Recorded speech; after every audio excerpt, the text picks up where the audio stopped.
Jambo kanisa la Bwana. Tena tunamshukuru Mungu mwenye ameweza kutupatia neema ya mchana wa leo kulisikia neno lake kwa mchana wa leo. Kwa hivi tutakuwa na somo ambayo itaendelea kusema juu ya mawazo ya mtu kuhusu wokovu.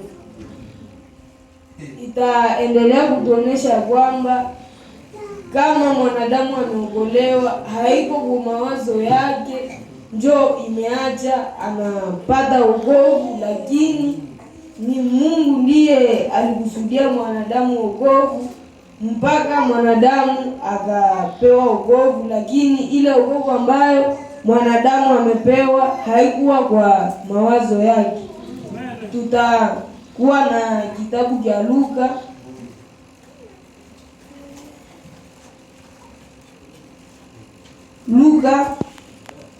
sura yake ya 19. Luka 19 mstari wa 8 fika wa 10. Luka sura 19 mstari wa 8 inasema hivi: Zakayo akasimama akamwambia Bwana, Tazama Bwana, nusu ya mali zangu ninawapa masikini, na kama nimetoa kitu cha mtu kwa kumusingizia uongo, ninamrudishia mara 4. Yesu akamwambia, leo wokovu umefika nyumba hii, kwani yeye ni mwana wa Abrahamu vile vile. 10. Maana mwana wa watu alikuja kutafuta na kuokoa yule aliyepotea. Hii mashairi inazungumzia juu ya Zakayo mwenye wanasema kazi yake ilikuwa kulipisha kodi. Lakini wanasema wakati Yesu alipoingia nyumbani mwa Zakayo, haiko kila mtu njo mwenye alifurahi ya kuwa Kristo ameingia nyumba ya Zakayo. Lakini wanasema wakati Zakayo alipoona gisi Yesu amefika nyumbani mwake, yeye akawaza akose, niseme nigawie mali yangu masikini, na wenye nilinyang'anyanga nikawarudishia. Ataona kama Zakayo ameokoka. Lakini Yesu wakati alipoona pale mawazo ya Zakayo anapowaza kuona jinsi anawaza namna gani atajipatia wokovu, ndio Yesu akamwambia vile wenyewe unafanya hauwezi viwezi, na kama umeokolewa haiko kusema juu utagawa mali yako ndio kusema utaokolewa. Lakini kuokolewa kwake ni kusema wewe umekuwa mwana wa Abrahamu, wewe ni katika uzao wa Abrahamu. Japo huko mwingine mwenye alivyauliza Yesu kumwambia nifanye nini ili na mie niweze kufuata. Yesu akamwambia enda uzishe, lakini kuonesha jinsi kule hakuwa mkusudi la Mungu. Yesu akamwambia ile anajua ile haezi iweza, kuonesha jinsi mawazo ya mtu haitaweza kumpatia wokovu. Kwa kuwa wakati Zakayo angefanyaga ile, yeye angekuwa anasema singegawanyaka wa maskini mali yangu, akose Mungu hange niokoaga. Lakini anasema hata kule kote kwenye Zakayo alikuwa nawaza kupanda juu ya mkuyu, kule kote ilikuwa ni Mungu ndio mwenye alitayarisha vile vyote, kuonesha Zakayo jinsi mawazo yake haina kazi ndani ya habari njema. Ndani ya wokovu wake mawazo yake haitakuwa na kazi. Ndio maana Yesu alimwambia hata hauyagawia masikini mali zako, lakini tu ushakuwa wa mzao wa Abrahamu. Watu walishangala kuona ayetu Zakayo mtu wa Yeriko aende kuwa mdesalase ya Abrahamu, lakini kuonesha jinsi hakuwa mdesalase ya Abrahamu juu ya mali, lakini amekuwa mule juu okovu ulikusudiwa kwake, kwa kuwa okovu ulikusudiwa kwa watu ambao ni wenye dhambi. Juu wanasema mwikundi yenyewe Yesu alikuwa naye mulikuwa watu wenye wanasema ni watu wenye haki, lakini anasema ule mwenyewe alikuwa na wanajua mwa dhambi kuliko wote, njoo mwenye Yesu akaenda kwake kuonesha kwamba okovu haiko kwa watu wenyewe wanawaza ni wenye haki. Tutakuwa na mashairi ya pili kuonesha tu juu ya mawazo ya mtu kuhusu okovu. Tutayaona juu ya Adamu, Mwanzo sura 3.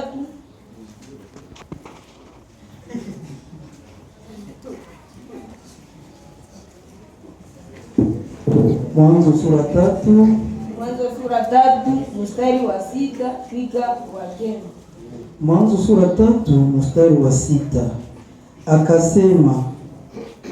Akasema tena, mimi ni Mungu wa baba yako.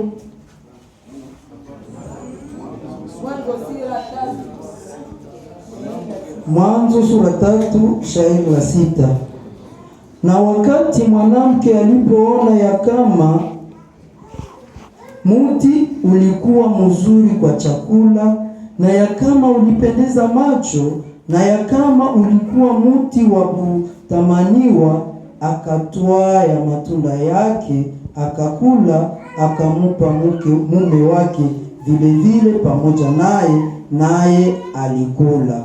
Nao wawili macho yao yalifunguliwa, wakajua ya kama walikuwa watupu, wakashona majani ya mitini wakajifanyia nguo. Tutagoma hapa na mashairi, na hii mashairi nayo inaonyesha juu ya Adamu mwenye naye. Wakati nyoka alipokuja kumtembelea, nyoka kwanza alimuuliza Mungu, je, alisema musile kwa hii matunda? Lakini Eva alimwambia Bwana alisema matunda yote ya shamba tunaweza kula, lakini tu hii moya alisema tusikule na tusiguse. Kisha nyoka akamwambia, make alijua jinsi mukakula kuhii matunda mutafanana kama yeye. Na pale ndipo mwanadamu naye akakuwa na mawazo ya kusema, kumbe mtu akakula hivi, mtu akafanya hivi, atafanana Mungu, japo ile ilikuwa njia ya kumpoteza, ya kumbeba mbali na wokovu wa Mungu. Anasema wakati walipokwisha kula, macho yao ikafunguka, lakini anasema hata kama macho yao ilifunguka, hawakusema hapa tumefanana Mungu, tunapashwa aenda. Lakini wakati macho yao ilifunguliwa, wakasema hapa sasa tumekuwa uchi, naomba tutafute kazi, kitu yenye itaweza kutuhii. Lakini wanaposema walipotafuta, wakashona majani yenye hapo waliwaza hii majani Mungu atafika anaona kumbe watu huku washakuwa na akili. Lakini wakati tena walipovala ile majani tena wakakimbia kujificha, wakati sauti ya Bwana ilipofika, kuonesha jinsi mawazo yao haikuweza. Mawazo yao ilikuwa tu ya kuwakimbiza karibu, maki ya kuwabeba mbali na Mungu, kwa kuwa wakati waliposhona wakajificha. Na wakati sauti ya Bwana iliposikika kuita Adamu, naye akasema, tumesikia sauti yako, lakini tuko uchi, hatuwezi kukukaribia. Kuonesha jinsi kazi yao yenyewe walikuwa na waza hii kazi inapashwa hata Mungu anaona jinsi na sisi tumekuwa watu wazima, lakini njoo yenyewe acha wanakimbia mbele za Mungu, wanakimbia uso wa Bwana kuonyesha kwamba kazi yao haikuweza, kazi yao ilikuwa ya bure. Ndio maana wanasema mawazo ya mtu haikuweza kumuletea wokovu, kwa kuwa hapo waliwaza agose tukakula na tunashona, hii itaacha Mungu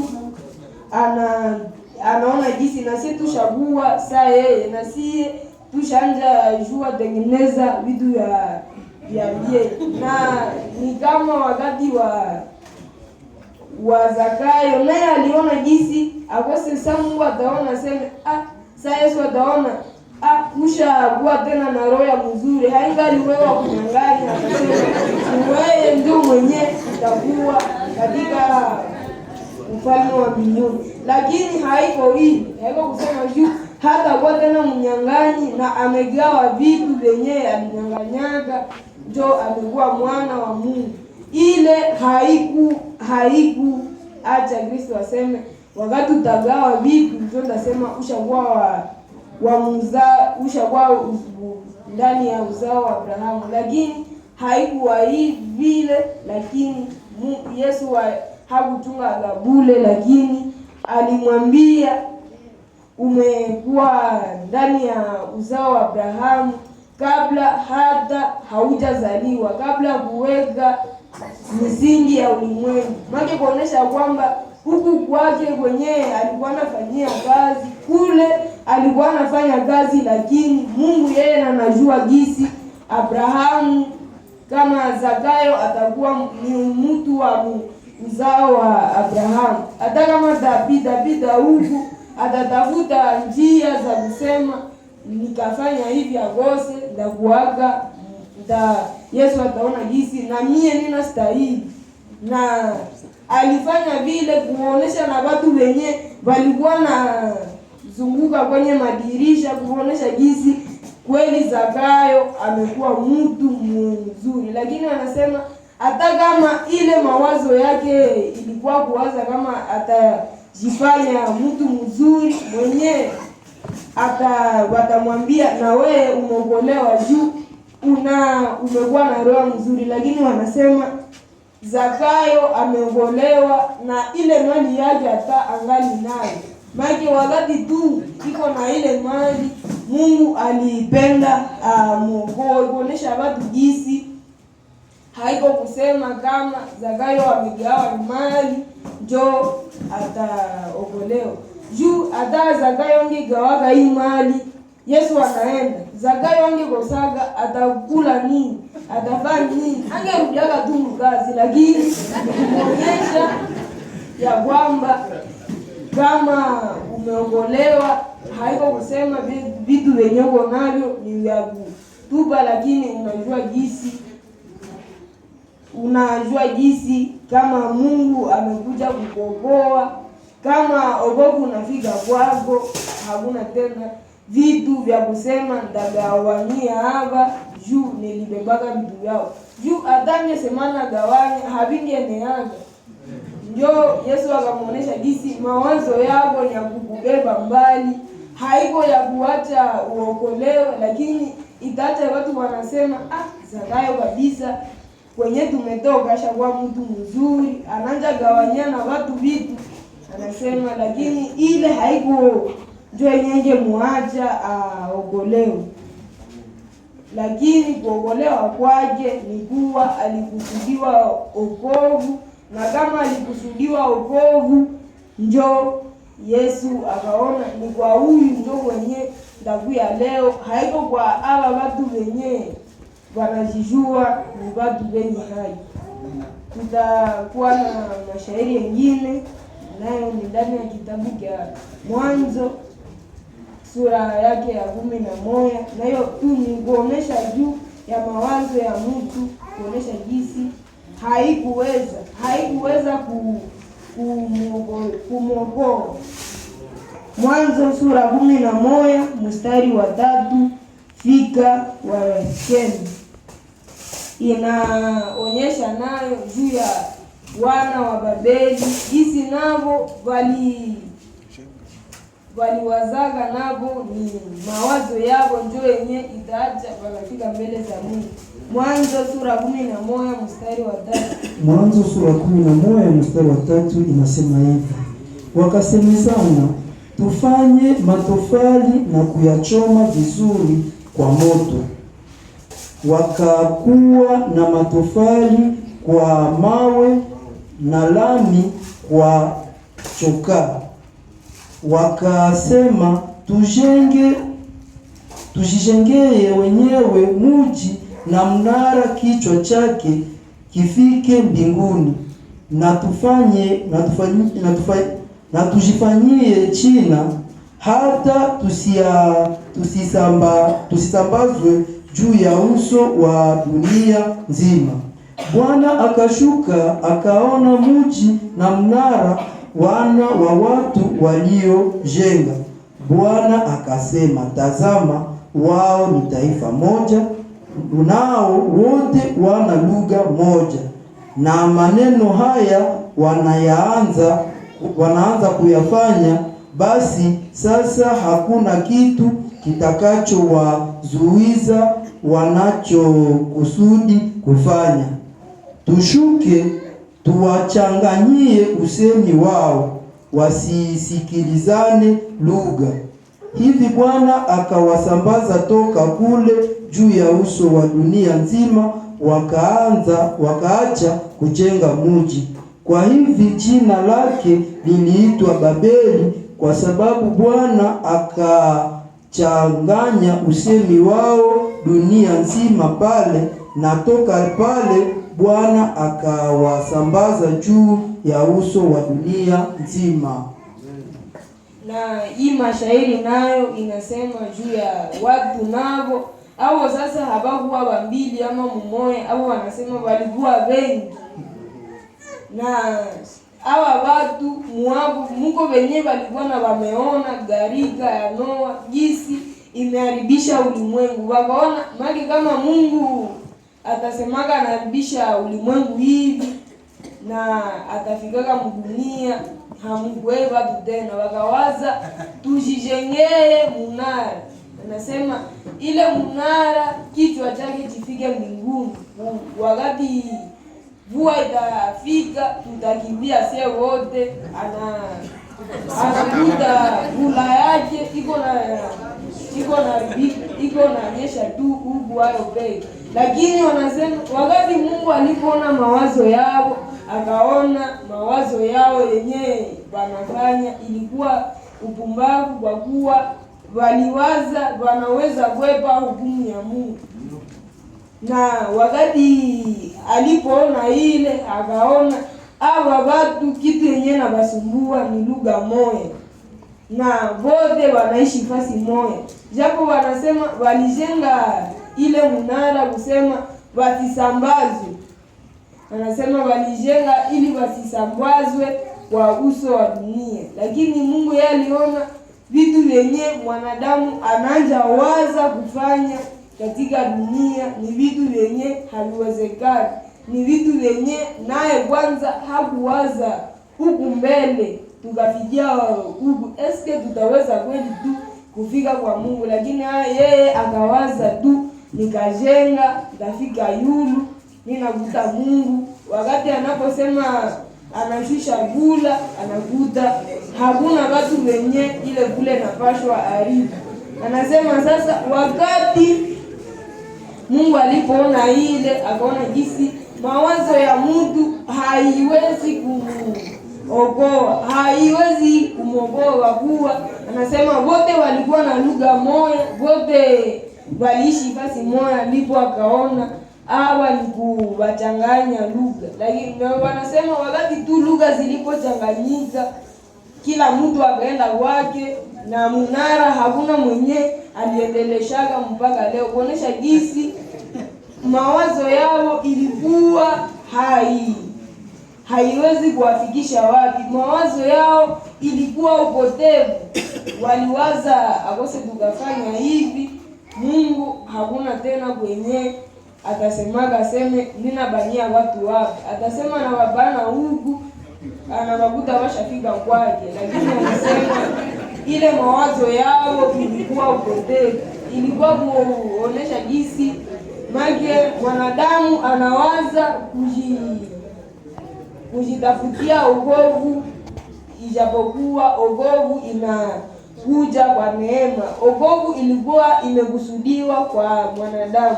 Na anasema hizi wakati zote zenye kulikuwa mwalimu mwenye alikuwa naongoza watu kwa ile neema, lakini wanasema na watu hawakubakiaka mwile neema vile, nao wakawaza kose tukafanya hivi tutafikaka mbele za Mungu, tunafika kwa Mungu.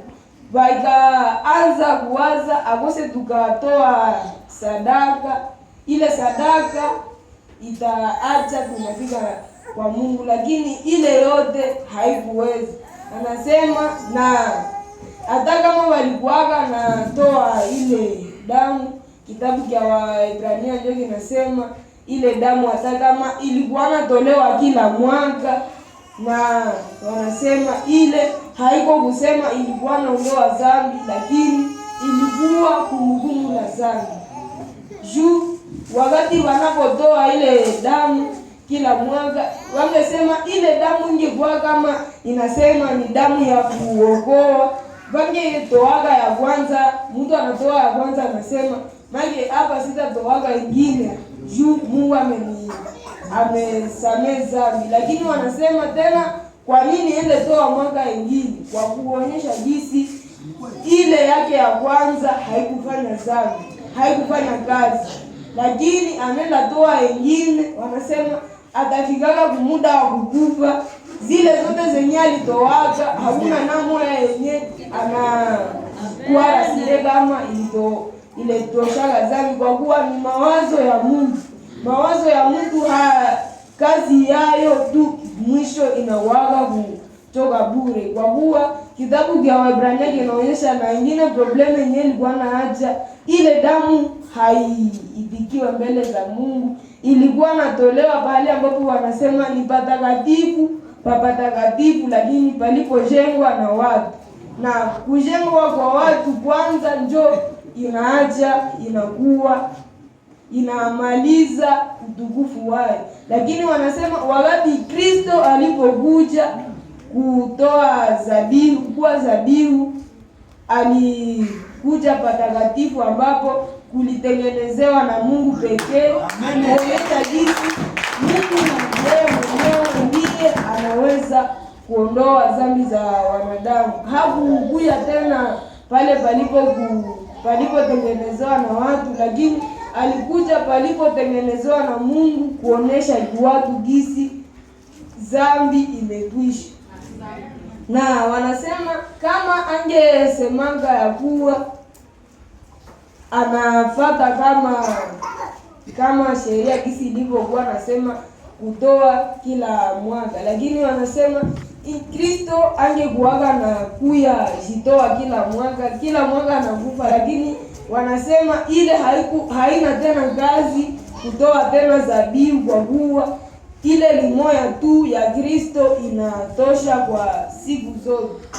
Maana watu ambao watakuja na waliopita wote tu ile damu kumwangika siku moja inasamehe dhambi zao. Haiko kusema tena akose tukue natoa sadaka mingi njo Mungu atakuwa anatusamehe, akose turudishe hivi vitu njo Mungu atatusamehe kama Zakayo. Lakini wanasema vile vyote hata kama mtu atalifanya kama hayajua kama kumwangika kwa damu ya Yesu ile limoya inamaliza dhambi, atakuwa na hangaika huku na huku, lakini na tu kuko kazi moja yenye ilimalizaga dhambi, ni kazi ya Kristo.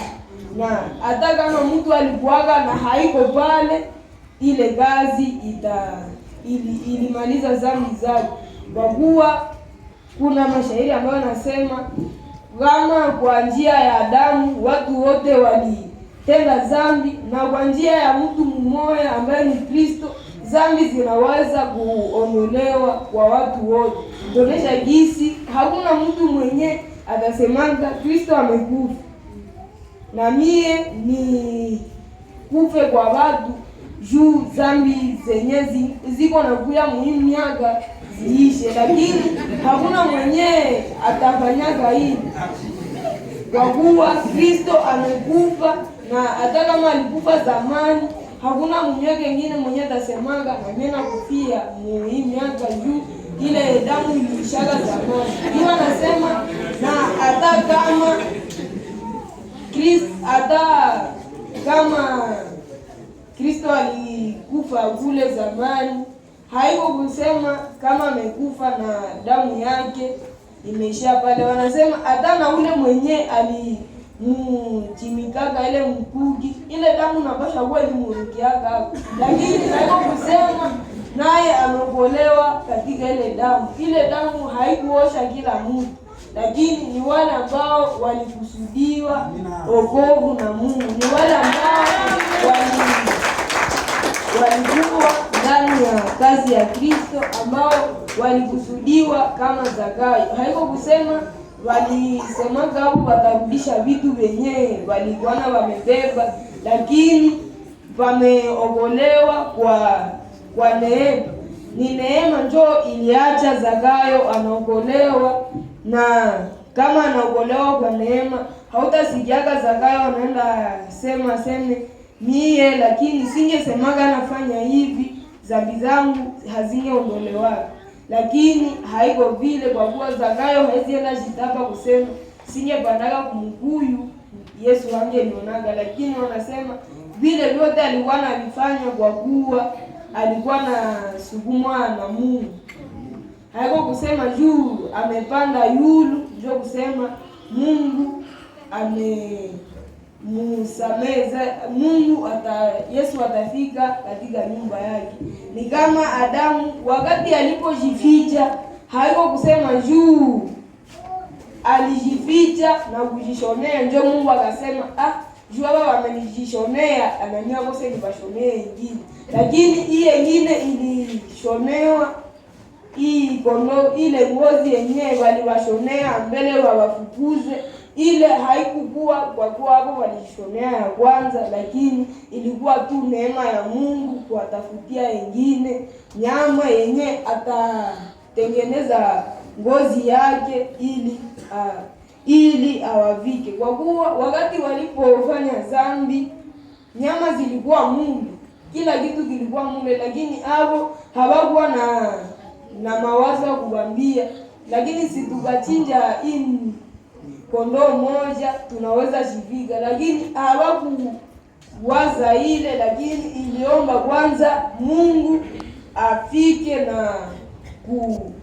na kuchinja kondoo ili awavike. Ni kama wakati Kristo mbele ya kuja, hakuna mtu mwenye alisemaga tukakufa, lakini sama tunapashwa tosha hizi zangu. Mtu mmoja kufa kwa ajili yetu, lakini hakuna mtu mwenye angefanyaga ile, na hakuna mtu mwenye alifanyaga, lakini ni mpaka tu Kristo akuje aokoe mwanadamu, akufe ili okoe mwanadamu, kuonesha jinsi hakuna mtu mwenye atasemaga singefanyaga hivi hamungewezaga kupewa wokovu. Kwa kuwa na meditation vendredi wakati tulisoma juu ya Yesu na mwanamke Msamaria kwa kisima, ilionyesha jinsi wakati ule mwanamke hata kama alienda watu katika mji, watu walimwambiaga usiseme ni wewe ndio umeacha tumesikia, lakini ni kwa kuwa tumekuja tukajionea na tukajisikilia, kuonesha jinsi ndani ya maneno ya wokovu hakuna mtu mwenye atasemaga mie singefanyaga hivi hamungeokolewaga. Hata na wale wenye walitundika Yesu hawawezi sema hatungetundika huyu Yesu wewe, lakini tu ni neema kusema amen. Na Mungu atubariki.